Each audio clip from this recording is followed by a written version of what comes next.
Hello everyone. मैं हूं अनीश गुप्ता और ये है मेरी अकाउंट की एक और क्लास जो आपके लिए मैं लेकर आया हूँ। और ये बेसिकली क्लास है 12वीं वालों के लिए, 12th क्लास के लिए। तो आज क्लास में मैं आपको समझाऊंगा कुछ कि एनपीओ क्या होता है, कि एनपीओ भी एक कंपनी होती है। तो एनपीओ होता क्या है? असल में कंपनी का स्टार्टिंग होती है कि कंपनी कई तरह की होती है। कुछ प्राइवेट कंपनी होती है, पब्लिक कंपनी होती है। आजकल नई आ गई है, 2013 एक्ट में आ गई है। ओपीसी एक कंपनी होती है, 1% कंपनी। तो कुछ कंपनी ऐसी होती हैं जिनको हम एनपीओ कहते हैं, यानी कि जिसको कहते हैं एनपीओ या NGO, not for profit organisation. यानी कि नॉर्मली क्या होता है कि हम कोई बिजनेस स्टार्ट करते हैं या कोई कंपनी में काम करते हैं या कोई कंपनी स्टार्ट होती है, तो वो कंपनी बेसिकली बनी होती है प्रॉफिट के लिए। लेकिन एनपीओ का जो मुख्य उद्देश्य होता है वो प्रॉफिट कमाना नहीं होता है। एनपीओ का मुख्य उद्देश्य होता है कि समाज सेवा करना, धर्म की सेवा करना।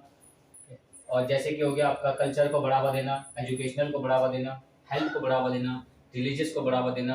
या जैसे होता है कि बड़े बूढ़ों की सेवा करते हैं, कि वृद्ध आश्रम खुल गए हैं, या अपंग बच्चों के लिए खुल जाते हैं, या आपका ये कि जो अनाथ बच्चे हैं उनके लिए कुछ संस्थाएं खुल जाती हैं। तो ये कुछ संस्थाएं होती है जिनको हम एनपीओ कहते हैं। और इनका जो मुख्य उद्देश्य होता है, मेन मोटिव होता है, वो होता है कि आप किसी आर्ट को, कल्चर को, एजुकेशन को बढ़ावा देना, ना कि प्रॉफिट कमाना। तो एनपीओ एनपीओ का मतलब समझ गया आप। इसको कहते हैं नॉट फॉर प्रॉफिट ऑर्गेनाइजेशन, यानी कि ऐसी ऑर्गेनाइजेशन जो कि प्रॉफिट के लिए नहीं बनी है। अब इसके अंदर में क्या क्या चीज होती है पहले तो तो not for profit organisation set up for culture, educational, health, religious, public service के लिए। और इसके एग्जाम्पल होते हैं, जैसे कॉलेज हो गया, धर्मार्थ संस्थाएं हो गई, और स्कूल्स हो गए, पब्लिक हॉस्पिटल हो गए जहाँ पे निःशुल्क इलाज किया जाता है या बहुत कम पैसों में लोगों का इलाज किया जाता है। अब इनको पैसा कहाँ से मिलता है? अब आप कहोगे कंपनी खुल गई सर और एनपीओ है, आप कह रहे हो इसका उद्देश्य प्रॉफिट कमाना है ही नहीं, तो फिर ये कंपनी चलेगी कहाँ से? तो असल में जो एनपीओ है चलती कहाँ से? वो चलती है दान से या चंदे के पैसे से, या फिर देखो फंड सोर्सेज, यानी कि फंड कहाँ कहाँ से मिलता है? कंट्रीब्यूटेड बाय इट्स मेंबर, यानी कि जिन जिन लोगों ने मिलकर एनजीओ की या एनपीओ की स्थापना करी है वो अपना कुछ ना कुछ पैसा लगाते हैं अपने पास से, ताकि वो स्टार्टिंग चल पाए, चाहे छोटी हो चाहे बड़े लेवल पे हो। ट्रस्टीज, जो उसके ट्रस्टीज होते हैं, जो मेंबर होते हैं, जो ट्रस्ट के रूप में स्थापना करते हैं इसकी। डोनेशन, यानी चंदा मिलता है, दान मिलता है, जनता से मिलता है, सरकार से मिलता है। मेंबरशिप फीस, यानी कि जब कभी जो मेंबर्स बनते हैं इसके बाद में, खुलने के बाद में, और वो मेंबरशिप फीस देते हैं पर ईयर की, पर एनम की। सब्सक्रिप्शन होती है, लोन होते हैं, लोन चाहे वो पब्लिक से मिला हो, इंस्टीट्यूट से मिला हो, या गवर्नमेंट से मिला हो। तो यानी कि ये जो बेसिकली कंपनी चलती है वो बाहर के पैसों से चलती है, ना कि कंपनी के पास कोई अपना प्रॉफिट होता है। तो कंपनी चलती है कहाँ से? कि दान के पैसों से, चंदे के पैसे से, चाहे सरकार दे उसको, चाहे पब्लिक दे दे उसको पैसा। अब इसकी विशेषताएं क्या क्या होती हैं, यानी कि एनपीओ की कुछ खासियत या विशेषताएं, करेक्टरशिप क्या होती है? तो NPO is legal separate from its promoter, यानी कि एनपीओ क्या है? जब एनपीओ की स्थापना होती है तो एक कंपनी के रूप में होती है, वो लीगल होती है, कानूनी रूप से मान्य होती है। लेकिन जो उसकी स्थापना करते हैं, जिन्हें हम प्रमोटर कहते हैं, जिन्होंने प्रमोट करा है और जिन्होंने इसकी स्थापना करी है, वो इससे बिल्कुल अलग होते हैं। यानी कि एनपीओ अलग है, प्रमोटर्स अलग है। एनपीओ के ऊपर प्रमोटर्स का कोई हक नहीं होता है, बस इतना ही होता है कि वो एनपीओ चलाते हैं। It is set up by individual और company but not own by them, यानी कि एनपीओ की स्थापना कौन करता है? लोग, एक दो लोग होते हैं या लोगों के समूह होते हैं जो एनपीओ की स्थापना करते हैं, या कोई कंपनी होती है जो एनपीओ की स्थापना करती है, एनजीओ की स्थापना करती है, लेकिन वो मालिक नहीं बन के बैठ जाते इसके। बस उनका उद्देश्य ये होता है कि वो इसको चलाएं और समाज सेवा करें।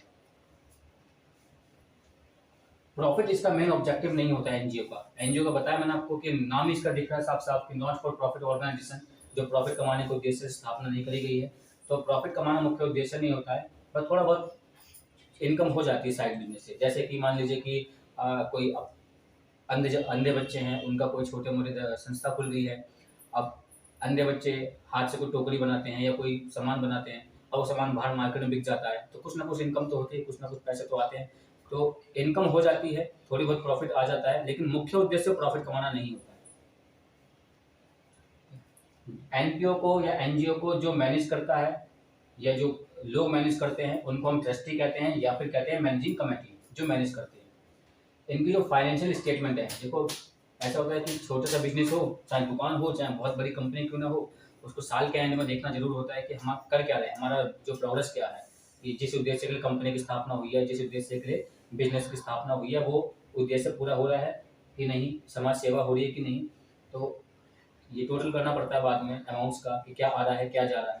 तो इसमें क्या होता है कि वैसे कंपनियों के अंदर बनता है प्रॉफिट एंड लॉस अकाउंट, क्योंकि जो कंपनियां प्रॉफिट कमाने के उद्देश्य से बनाई जाती हैं उन कंपनियों का मुख्य उद्देश्य होता है प्रॉफिट कमाना।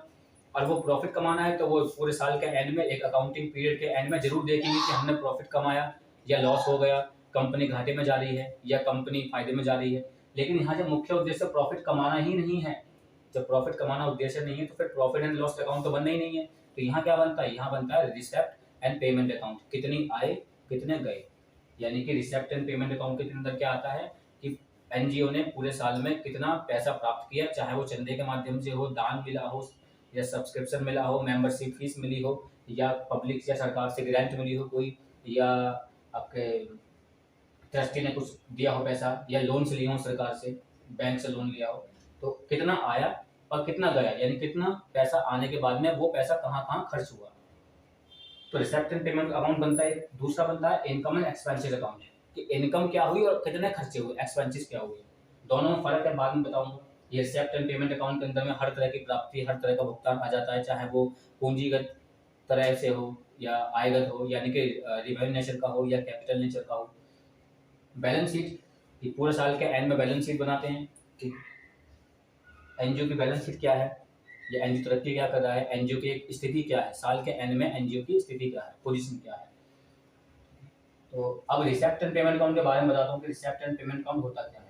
बेसिकली क्या होता है, रिसिप्ट एंड पेमेंट अकाउंट एक समरी होती है, टोटल होता है कैश और बैंक रिसिप्ट का, चाहे वो कैश के माध्यम से एनजीओ को मिला हो पैसा कहीं से, या चेक के थ्रू मिला हो।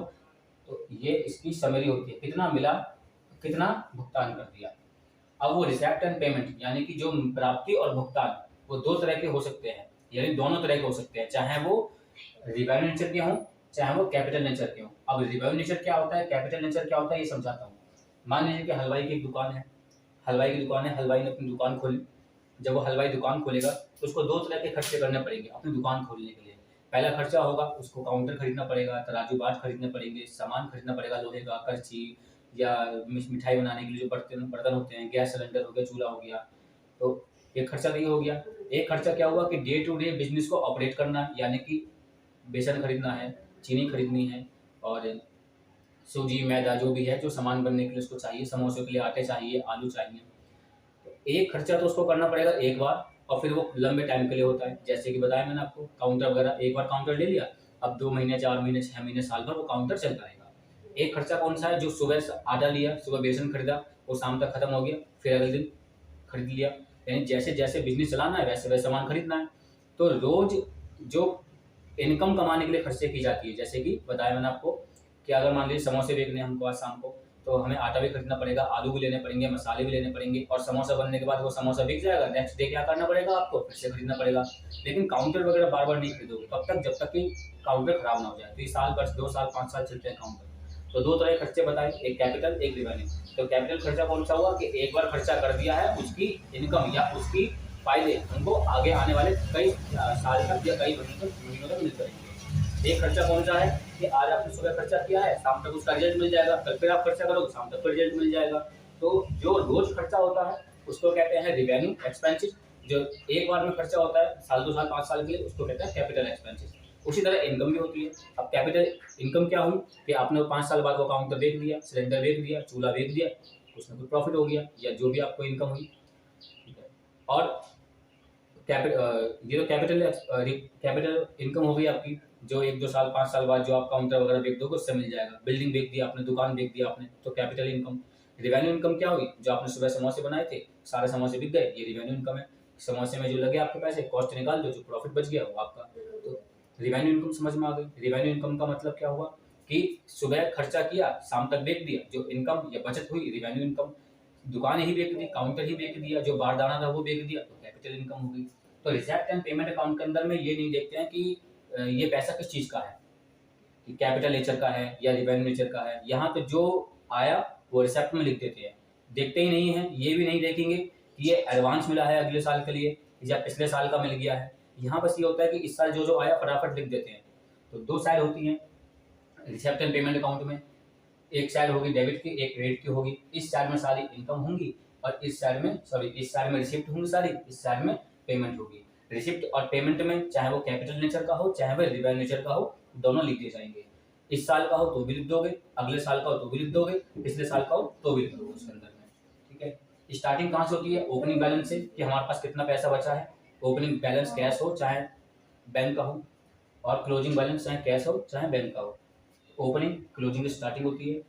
और इसके अंदर में जैसे हम प्रॉफिट लॉस अकाउंट में लिखते थे कि आउटस्टैंडिंग सैलरी रह गई है, कुछ बकाया रह गया है, कुछ एडवांस मिल गया है, उसको एडजस्ट करते थे, डेप्रिसिएशन लिखते थे, वो सब नहीं लिखते। यहाँ तो सिंपल सी बात है खाली कि जो आया या जो गया, अब वो किसी भी नेचर का हो, कैपिटल का हो, रिवेन्यू का हो, इस साल का हो, पिछले साल का हो, अगले साल का हो, आप सब लिखते हो। तो सिंपल सी बात है कि फाइनेंशियल स्टेटमेंट ऑफ एनपीओ, इसका मतलब एनपीओ मतलब नॉट फॉर प्रॉफिट ऑर्गेनाइजेशन, ऐसी संस्था जो धर्म के उद्देश्य से समाज की सेवा करने के लिए बनाई जाती हैं, जिनका मुख्य उद्देश्य प्रॉफिट कमाना नहीं होता।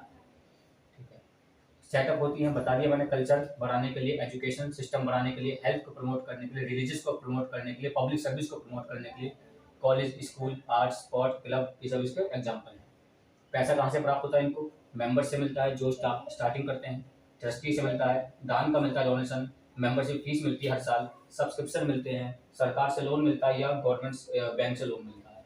विशेषताएं क्या है? एनपीओ लीगल एंटिटी, क्योंकि एनपीओ एक बार रजिस्टर्ड होगी तो वो कानूनी रूप से एक पर्सनल बन जाती है, आर्टिफिशियल पर्सन बन जाती है।